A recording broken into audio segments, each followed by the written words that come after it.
Eh bien, je suis avec Fred Marie en direct de Toulouse. Bonjour Fred. Salut Tu Yann. as publié un e-book, enfin c'est sa deuxième version déjà, qui s'appelle Photographe stratège, réussir à vivre de la photographie. Et ça a attiré mon attention parce que vivre de la photographie, c'est un peu un rêve pour beaucoup de gens. Et dans ce livre, si j'ai bien compris, tu dévoiles tous les secrets. Yes, exact. C'est un livre qui commence à dater un peu maintenant. Je l'ai sorti en 2018 et j'ai fait une réédition en 2020 pour actualiser avec ce que j'ai appris. Et là, je pense que je vais refaire une édition pour y ajouter de nouvelles choses parce que le milieu de la photo a quand même pas mal bougé entre l'IA, certains médias aussi qui ont fermé, d'autres qui ont ouvert. Enfin, ça évolue pas mal. Et puis à titre personnel, j'ai beaucoup évolué aussi. Oui.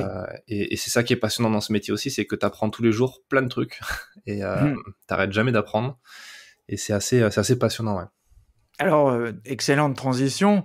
Ton parcours personnel, justement, il est original parce que tu n'étais pas photographe au départ.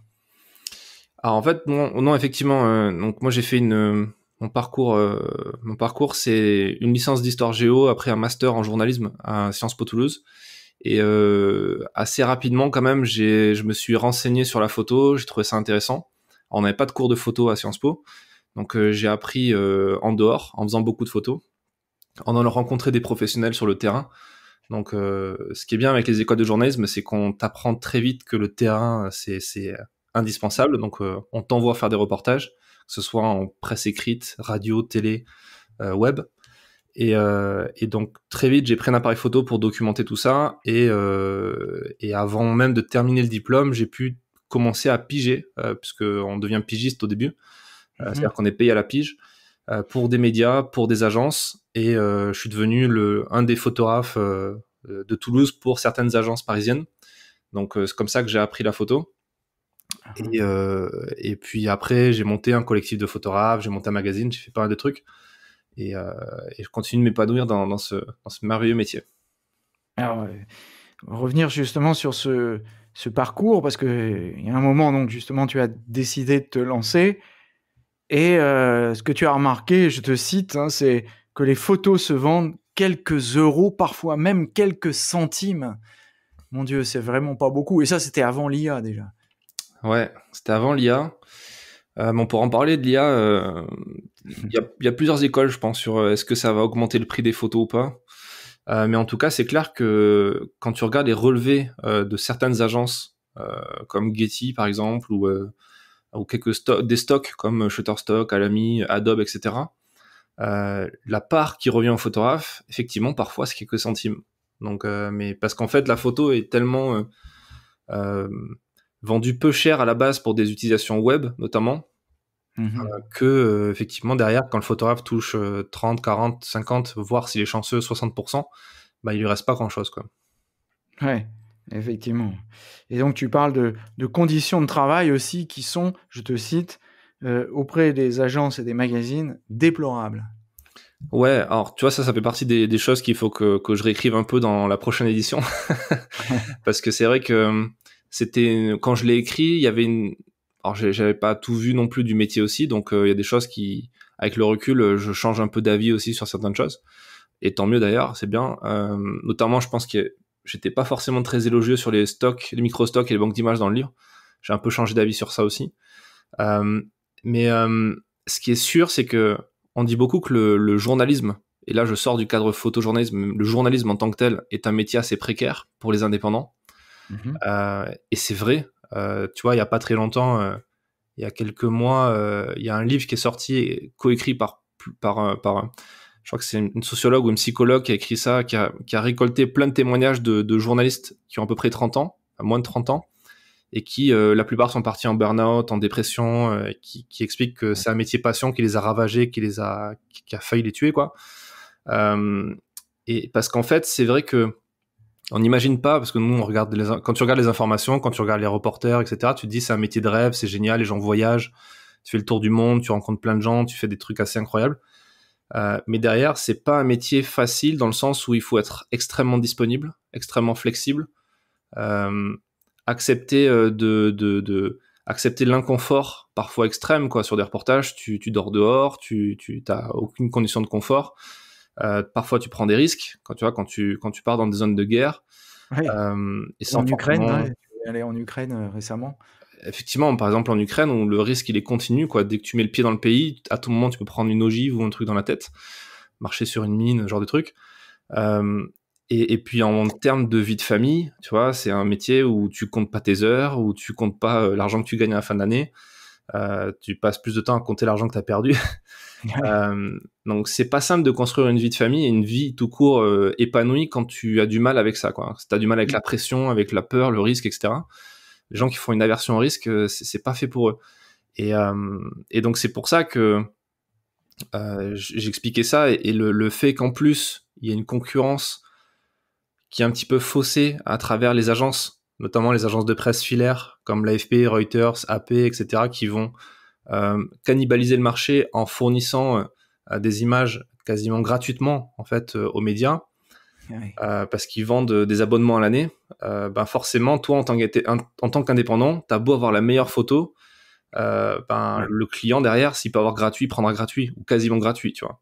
Ouais, d'où la fameuse expression métier passion. En général, ça veut dire qu'on gagne rien, quoi, en fait. Ben effectivement, si tu utilises les mauvaises techniques, ou en tout cas si tu fais pas les efforts nécessaires, effectivement, tu vas tendre vers pas gagner grand-chose. Maintenant, c'est là où il faut pondérer les propos. C'est un métier où il y a encore beaucoup d'argent. C'est juste qu'il est réparti euh, assez c'est pas équitable, on va dire. Enfin, c'est équitable, c'est pas égalitaire, on va dire.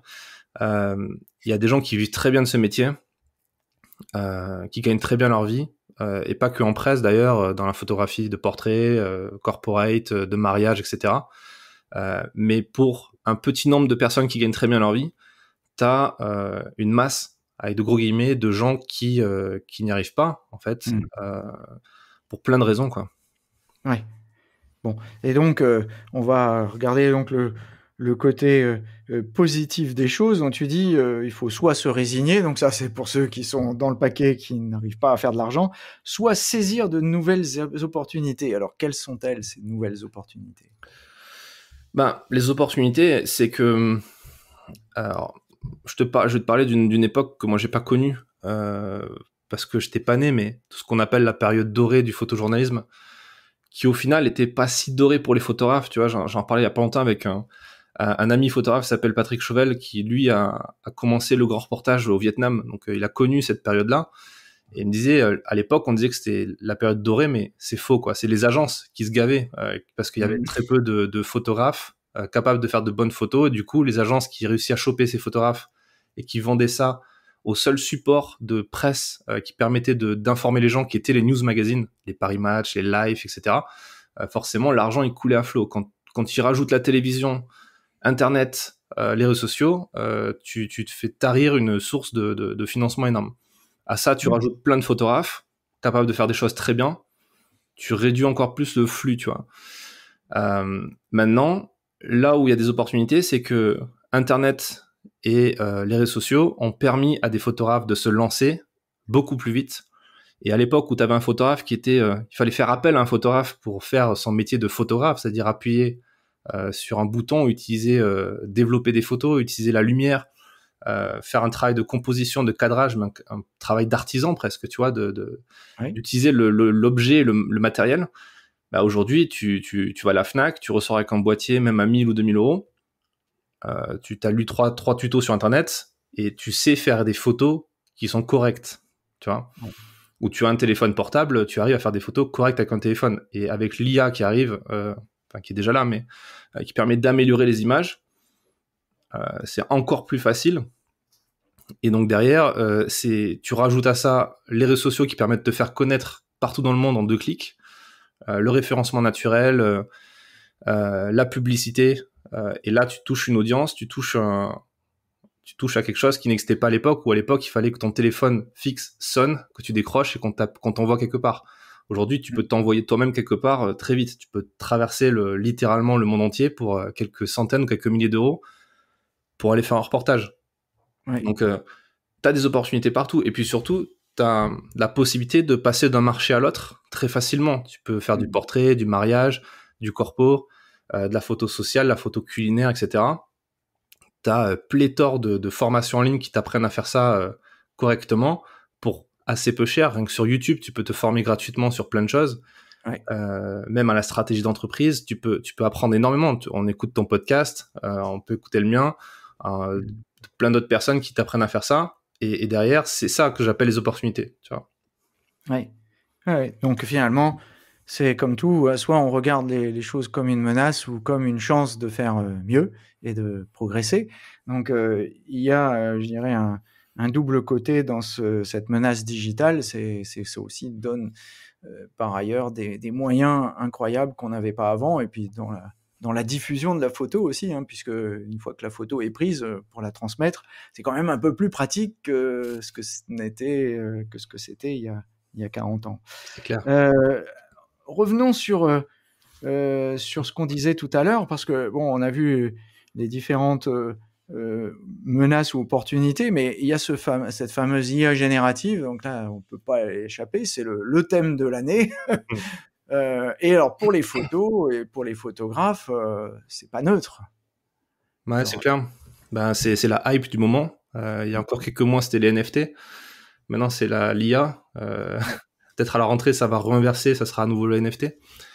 Ben, l'IA, moi, j'utilise quotidiennement l'IA pour... alors, pas l'IA génératrice d'images, mais l'IA type ChatGPT et notamment les IA de montage vidéo, parce que ça me sert énormément. À côté, j'ai monté un magazine et pour la rédaction de ce magazine, notre équipe se sert beaucoup de l'IA pour nous faciliter l'écriture, faciliter la recherche de sources, etc. Donc, c'est un outil formidable. On génère quelques photos aussi pour apporter une touche un peu nouvelle. J'ai pas encore énormément testé les IA d'Adobe Photoshop, donc notamment la création de tu sais, tout ce que tu peux rajouter dans ton image. Je peux pas trop t'en parler.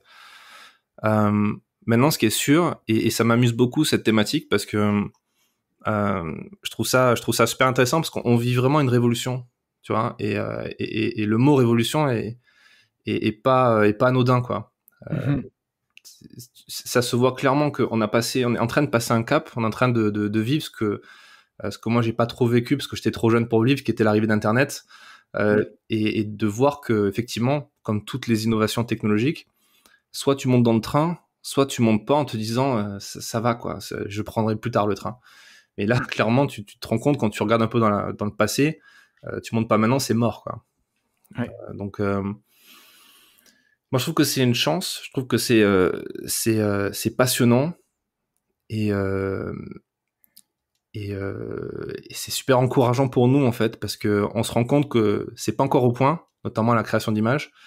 Il y a beaucoup de boulot pour les créateurs d'IA et puis surtout, ça va créer de nouveaux marchés, je pense. Tu vois, notamment, j'en parlais dans un podcast il y a pas longtemps avec une photographe qui s'appelle Pauline Goyard qui bosse avec Adobe. Justement sur toutes ces questions, et elle m'expliquait que ce qu'ils essaient de mettre en place Adobe, c'est d'utiliser les photos qui sont dans le Adobe Stock pour nourrir leur IA, et pas faire ce que fait Midjourney, c'est-à-dire Midjourney, ils ont juste scrappé Internet comme des gros sagouins, et ils prennent des pixels par-ci, des pixels par-là pour générer les photos. Adobe Stock, ils ont compris que ça, c'est pas viable, parce qu'ils vont se taper tous les juristes, plein de problèmes de droit à l'image, de droit d'auteur, etc. Et ce qui est normal.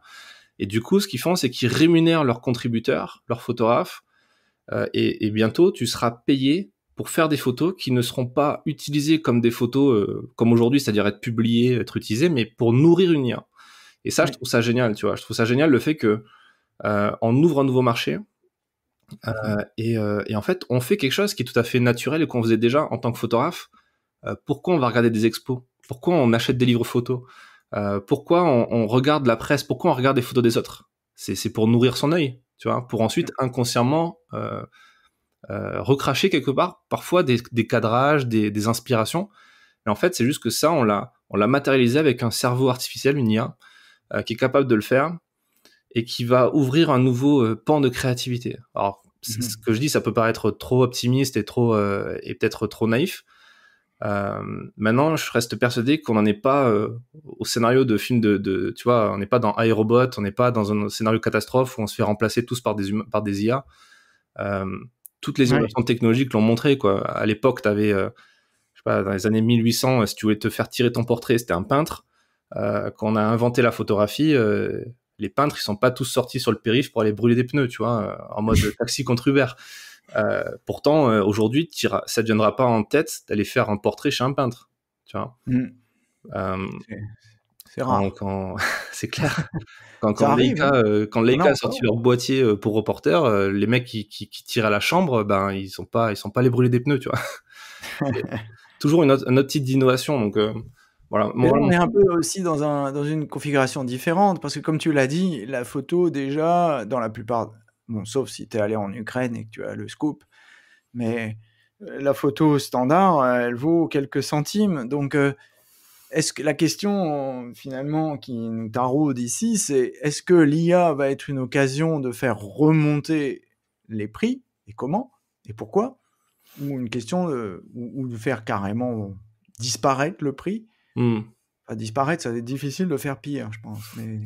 Bah, c'est vrai que c'est une sacrée question. Alors après, là où il faut pondérer un peu ce que je disais au tout début sur le fait que les photos sont achetées des centimes, c'est vrai pour une partie du marché, mais c'est faux aussi parce que t'as certains médias, tu vois, je pense par exemple à des médias comme Paris Match, le New York Times, Stern, alors je prends volontairement les gros news magazines dans le monde, qui vont payer plusieurs centaines d'euros par jour en commande. Tu vois, Le Monde, par exemple, ils ont un photographe en continu en Ukraine qui est payé 300 ou 350 euros au jour, tous les jours, plus tous ses frais, les fixeurs et tout. Donc, en réalité, le photographe, il coûte plus 1000 euros la journée entre les charges, etc., qu'autre chose.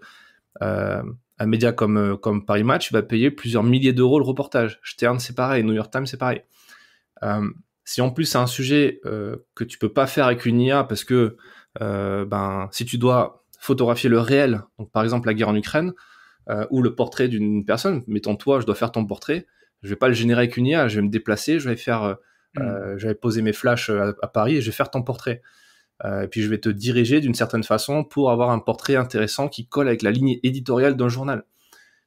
C'est pas pour rien que dans les grands journaux, il y a encore des iconographes, des picture editors, des gens qui sont chargés de remplir le journal avec des images. Alors ils en sont pas encore à écrire des prompts pour faire ça, ils en sont encore à passer des coups de fil à des photographes pour leur dire salut, ça te dit pas d'aller faire des photos de demain à tel endroit, t'es payé tant. Donc avant de remplacer ça, je dis pas que ce sera jamais le cas, mais il va se passer quand même beaucoup de temps. Ouais. Et je pense qu'on aura largement le temps de se former pour faire autre chose ou pour apporter une valeur. Effectivement, si demain tu vas aller faire un portrait à la peinture à l'huile chez un peintre, ça va te coûter cher, mais c'est un Ça truc va que prendre du l'IA ne temps. pourra jamais faire. Tu vois, Ça prendra plus longtemps que Midjourney. c'est sûr. Midjourney peut apprendre d'ailleurs la peinture à l'huile, enfin, jusqu'à un certain point. Il mélange un peu les styles, mais bon, Ouais. il se débrouille. Et la question justement sur la qualité est intéressante parce que moi j'utilise beaucoup, ça fait même plus de 6 mois, j'utilise aussi Firefly, j'en utilise plein. Et surtout pour Midjourney, il y a un style Midjourney. Ouais. On reconnaît finalement, enfin, ça m'est arrivé de me faire avoir 1 ou 2 fois quand même, mais la plupart du temps, on arrive à reconnaître, il y a un look, ce qui est assez original d'ailleurs d'une certaine manière, hein, qu'une IA Carrément. puisse avoir un style. Il y a un style Midjourney comme il y a un style Picasso en fait, d'une certaine manière. Est-ce C'est clair. que quelque part, c'est pas en train de aussi d'uniformiser, l'image, de la standardiser un peu de la même manière que le dessin 3D, le dessin animé 3D a standardisé le dessin? Ben, peut-être, c'est clair. Maintenant, je pense que les photographes n'ont pas attendu l'IA pour standardiser leur production. Quand tu regardes, en tout cas dans le photojournalisme, et je pense même en fait que c'est plus présent dans la photographie de portrait par exemple ou culinaire parce que t'as beaucoup de photographes qui ont compris que un modèle économique qui marche bien c'est la formation et du coup t'as beaucoup de photographes qui sont lancés dans des workshops, dans des formations en ligne j'en fais partie, hein, et qui ont appris leur façon de travailler. Du coup, tu as beaucoup de gens qui sont lancés en utilisant les façons de faire d'autres photographes. Donc, tu as une uniformisation qui est déjà présente depuis assez longtemps. Dans la photo de presse, ça s'est beaucoup fait à travers les festivals, à travers les grands prix photo. Tu vois, je pense à Visa pour l'image, à Perpignan, où depuis 35 ans, quand tu regardes les photos, tu remarques quand même un style qui est présent, quoi. Alors, j'irais pas jusqu'à dire, t'as l'impression que c'est le même photographe qui a fait les photos, mais il y a quand même des choses t'as un mimétisme, inconscient ou pas, qui se fait et qui uniformise un petit peu. Pour l'IA, ce qui est assez marrant, justement, pour Midjourney, pour avoir un peu creusé le truc, c'est que le style, justement, change en fonction des versions de Midjourney. Je crois qu'on a la 3.5 ou 3.6, je sais plus. 5 points. 5 points, ok, ouais, je suis un peu à la bourre. Ça évolue vite. Et tu vois, entre la 3.5 et la 5.1, t'auras pas le même style d'image. Au début, je me rappelle, c'était très illustration, tu vois, très dessin, très graphique. Ouais. Et après, ils ont décidé de faire un truc plus photographique, plus dans le réel. Mais tu l'as dit, il y a encore des trucs, ça fait un peu futuriste, un peu chelou. Moi, je suis sûr que dans 2-3 patchs, tu auras un truc qui ressemblera, tu vois, quand ils auront résolu le problème des doigts, ce genre de truc, tu seras tu pourras te faire avoir pour de vrai. On n'en est pas loin, là. Les doigts, ils en sont très près, là. Carrément. Non, mais carrément. Mais par contre, tu vois, il y a un autre truc qui est intéressant aussi, c'est que générer une photo avec l'IA, notamment avec Midjourney, c'est loin d'être évident. Ouais. C'est pas pour rien que t'as plein de boîtes qui cherchent des prompt engineers de partout et qui triplent les salaires pour ça, parce que parler avec l'IA, c'est plus qu'un art, quoi. Ça devient une compétence. Et en fait, nous, en tant que photographe, on est les mieux placés pour réussir à faire ça. Surtout qu'avec Midjourney, tu peux lui dire, fais-moi une photo comme avec une optique avec un 28 mm à 2.8. Il comprend que derrière, il va faire un flou d'arrière-plan. Utilise une lumière un peu douce sur le visage de la personne. Tu peux être très précis et du coup avoir un rendu exactement comme celui que tu as en tête. Si tu vas en mode bourrin, fais-moi une photo d'un bonhomme de neige, forcément le truc il va être nul à la fin, tu vois. Et c'est ça qui est un peu dommage, c'est quand tu vois les gens qui critiquent l'IA, c'est des gens qui ont juste tapé une phrase à l'arrache comme ça sans réfléchir et qui disent ah vous avez vu c'est de la merde. Alors que quelqu'un qui est capable de passer 1 heure ou 2 à faire un prompt et itérer, c'est-à-dire communiquer avec l'IA pour réussir à faire quelque chose. C'est comme sur ChatGPT, si tu poses une question comme ça, il va te répondre n'importe quoi. Si tu lui discutes avec lui au bout d'une demi-heure, je peux te garantir que t'as Balzac en face de toi. Mais littéralement, quoi. Donc, c'est ça qui est vachement intéressant. Et cette compétence-là, on est les mieux placés, nous, photographes, journalistes, photojournalistes, pour ça. Et ce sera peut-être ça le métier de demain. Oui. Bon, il faut élargir son vocabulaire, parce qu'il paraît que dans un livre de Balzac, il n'y a que 3000 mots. Donc, si tu élargis... Pourtant, c'est déjà assez large quand même, Balzac. Mais finalement, nos vocabulaires sont assez pauvres aussi. Peut-être dernière idée, cette IA générative, elle peut être générative d'images, mais elle peut être aussi génératrice d'idées. Elle peut être aussi un point de départ, un outil pour le photographe pour imaginer des compositions, imaginer quelque chose ensuite qui reproduira soit en réel ou l'inverse, qui va prendre en réel et qui va ensuite bidouiller. Bon, le jour, je me suis amusé, j'ai pris un lever de lune plutôt. Mais alors la lune était gibbeuse, pas de chance. Alors donc c'était la scène était exactement comme je voulais, mais bon, la lune pas comme je voulais. Bon, Firefly m'est venu à ma rescousse, j'ai réussi à mettre une jolie lune. Bon, elle était un peu grosse, alors je l'ai diminuée pour qu'elle soit crédible. Tout le monde dit waouh, c'est génial ta photo de lune. Bon, c'est pas moi la photo de lune. Enfin, la lune, c'est pas moi en tout cas. Mais finalement, bon, est-ce que c'est pire que ce qu'on faisait en argentique quand on prenait l'oiseau qui était sur un fond bleu et puis qu'on le découpait? Alors, ça demandait un peu d'art, mais bon, on arrivait à le découper puis on le remettait sur un autre négatif où il y avait des bateaux et on avait un oiseau avec des bateaux. Mais finalement, c'est pas pire, d'une certaine manière. Après, là, la question de l'IA en mode retouche photo, ça vient, c'est le vieux débat de est-ce que faut retoucher ses photos ou pas. Ouais, vieux débat. C'est pour ça que, mais tu vois, des fois la question se pose pas dans le sens où si tu fais du photojournalisme, tu retouches pas tes photos, ou en tout cas tu améliores un peu l'esthétique. Ouais, mais voilà, tu n'enlèves rien du cadre, tu supprimes rien du cadre. Même l'oiseau, tu le laisses même s'il fait un peu tache, tu le laisses dans le ciel.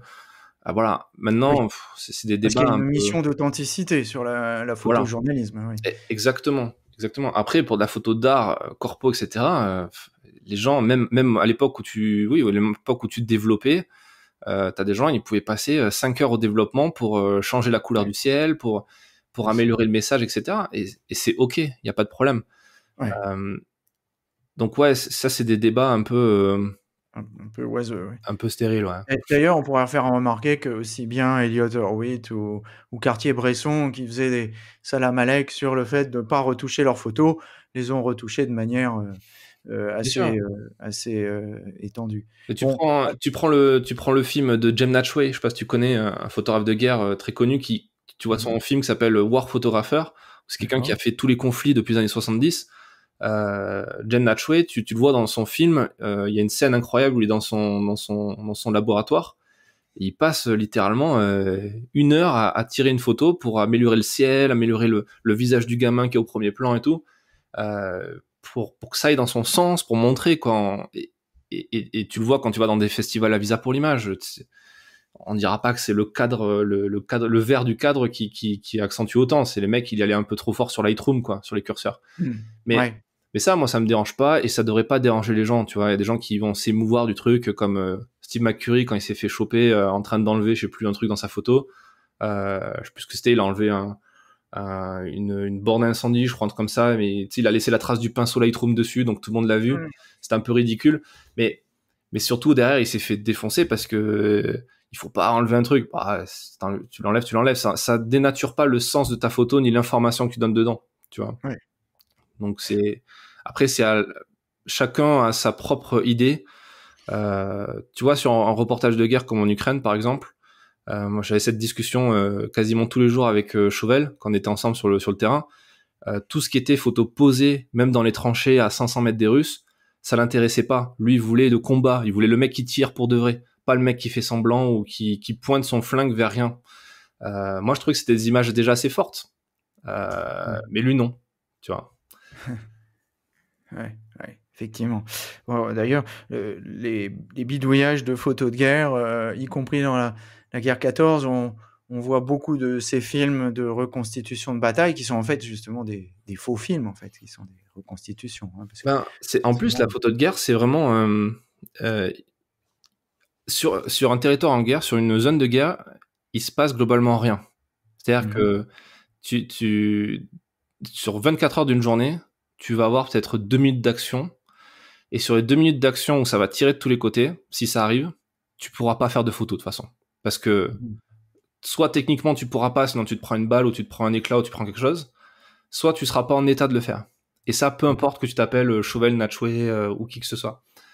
Euh, ce que tu vas faire en photo, c'est l'attente, c'est les gens qui attendent, etc. Ou coup de chance énorme, tu te retrouves assez bien placé pour faire un truc quand il se passe quelque chose. Ouais. Mais c'est pour ça que toutes les images, tu l'as dit, les images d'archives que tu vois, les documentaires, c'est tout le temps des reconstitutions. Mmh. Et bien souvent, d'ailleurs, c'est de la propagande. Et ça, on n'en Oui. parle pas assez, mais tu vois, par exemple, quand tu vas voir les scènes de Dien Bien Phu, où tu vois les soldats français sortir les drapeaux blancs Mmh. face aux Viet, enfin face aux ennemis en Indochine, en fait, c'est reconstitué avec des prisonniers. Ils ont sorti les mecs du camp en disant ok, on va tourner votre défaite. Et c'est ça où vous mourrez. Donc les mecs le font. Oui. Et c'est des images qui traversent le temps.